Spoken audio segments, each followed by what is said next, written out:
નમસ્કાર વિદ્યાર્થી મિત્રો, આટલું શીખી લઈએ તેનું અહીં સંપૂર્ણ સચોટ સોલ્યુશન આપવામાં આવેલ છે. તો હવે આપણે સૌપ્રથમ અહીંયા એક નાનકડો ફકરો આપેલ છે. તે ફકરાના આધારે અહીં આપણે ખાલી જગ્યાના જવાબ પૂરીશું. નરેશને નાનકડું ઘર છે. વંદનાએ કબાટમાં ચોપડીઓ મૂકી. રંજન પાસે રંગબેરંગી ફ્રોક છે. ઘી ગોળનો લાડવો મનુને ખૂબ જ ભાવે છે. આપેલા શબ્દો સાચા કરવા માટે ફકરો વાંચી લખો.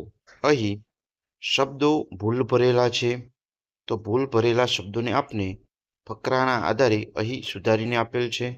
તો પહેલું છે નાનકડું, ત્યારબાદ ચોપડી, કબાટ રંગબેરંગી, પછી પતંગિયું, ભમરા, ફૂલો અને બગીચો આ સુધારેલ શબ્દો છે. હવે પછી વાક્યના ખોટા શબ્દ પર ચેકો મારી વાંચો. અહીં ખોટો શબ્દ છે તેના પર ચેકો મારી દીધેલ છે. તો કરોડિયો પોતાનું ઘર ચાંચથી બનાવે છે. ઈયળ ખોરાકમાં પાંદડું લેતી હોય છે. ભમરો બગીચામાં ગુંજન કરે. ખૂબ જ સરસ મજાની પ્રવૃત્તિ છે. અલગ પડતો શબ્દ શોધીને લખો. અહીં 4 શબ્દો છે. 4 શબ્દોમાંથી અલગ પડતો શબ્દ શોધવાનો છે. તો પહેલો ઘોડો, બીજું મોટરગાડી, ત્રીજું સાંસી અને 4 નંબરની અંદર બૂટ, જે અલગ પડતો શબ્દ છે. કૌંસમાં આપેલ શબ્દ મૂકી વાક્ય સુધારો. અહીં કૌંસની અંદર એક શબ્દ આપેલો છે. એ શબ્દના આધારે આપણે અહીં વાક્યો બનાવ્યા છે. તો ઉદાહરણ રૂપે પ્રથમ વાક્ય આપેલું છે, એક મોટું વન હતું. બગીચામાં રંગબેરંગી પતંગિયા ઉડે છે. નર્મદા નદી પર લાંબો પુલ છે. ગામમાં સુંદર મંદિર છે.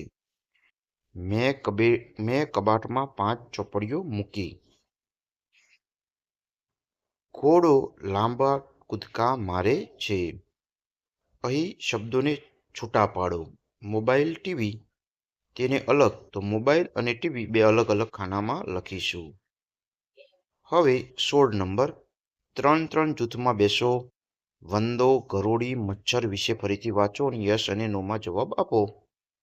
તો અહીં પ્રથમ નો, યસ, યસ, નો, નો, યસ, યસ, નો.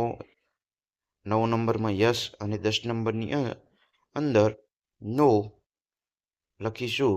ત્યારબાદ આપણે ચિત્ર દોરવાનું છે. પછી રૂ દોરો.